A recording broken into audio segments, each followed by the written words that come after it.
Pada dasarnya manusia akan dihadapkan oleh yang namanya kematian. Kehidupan di dunia hanyalah sementara, sedangkan akhirat adalah kehidupan yang kekal. Oleh karena itu, hendaknya kita selalu memperbanyak amal kebaikan ketika masih hidup di dunia untuk bekal di akhir nanti. Yang paling banyak mengingat kematian dan yang paling baik dalam mempersiapkan diri untuk amal berikutnya, itulah mereka yang paling cerdas.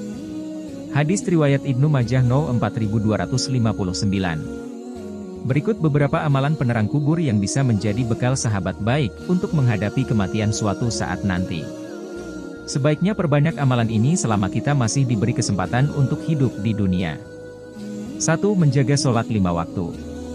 Kewajiban umat muslim yang tidak boleh ditinggalkan ketika masih di dunia yakni sholat fardu. Dengan menunaikan 5 waktu setiap harinya, akan menghindarkan diri dari perbuatan keji dan mungkar. Begitu juga ketika kita sudah meninggal nanti, sholat dapat menjadi bekal kita sebagai penerang kubur. Bahkan Rasulullah Shallallahu Alaihi Wasallam pernah mengatakan bahwa sholat dapat menjadi cahaya kita di akhirat kelak. Sholat adalah cahaya, sedekah merupakan bukti nyata, sabar itu sinar, dan Al-Quran adalah pembelamu atau penuntutmu. Hadis riwayat Muslim. 2. Membaca Al-Quran. Dengan memperbanyak bacaan Al-Quran mampu menjadi penolong kita di hari kiamat. Sekaligus dapat menjadi penerang ketika di alam kubur.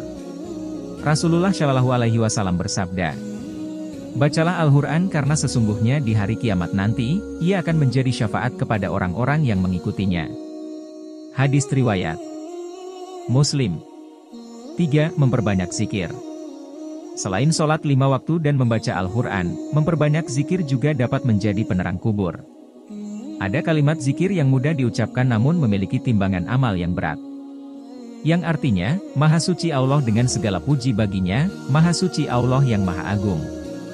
Dari Abu Hurairah, Nabi Muhammad Shallallahu Alaihi Wasallam bersabda, 2 kalimat ringan di lisan, berat di timbangan, dan disukai yang Maha Pengasih, Ar-Rahman, yaitu Subhanallah wa bihamdihi dan Subhanallahulahi.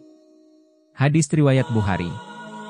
4. Memohon ampunan kepada Allah Subhanahu wa Ta'ala.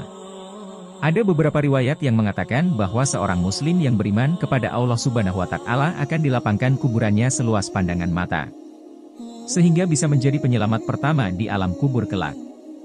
Namun sebagai seorang muslim bermodalkan iman saja jelas tidaklah cukup. Sebagai manusia yang berlumuran dosa dan tempatnya salah tentu membuat kita harus sadar diri bahwa ampunan Allah sangatlah berharga. Insya Allah jika kita benar-benar bertaubat dan tidak mengulangi kesalahan yang sama, Allah akan senantiasa mengampuni kita. 5. Perbanyak sedekah. Sedekah dapat menjadi amalan selanjutnya yang juga dapat menghindarkan kita dari siksa kubur.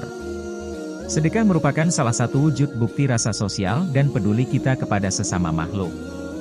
Dengan memperbanyak sedekah, pahala akan terus mengalir ketika orang tersebut sudah meninggal sekalipun. Jika anak cucu Adam mati maka semua amal perbuatannya terputus kecuali 3 hal. Sedekah jariah, ilmu yang bermanfaat dan anak saleh yang mendoakan orang tuanya. Hadis riwayat Muslim.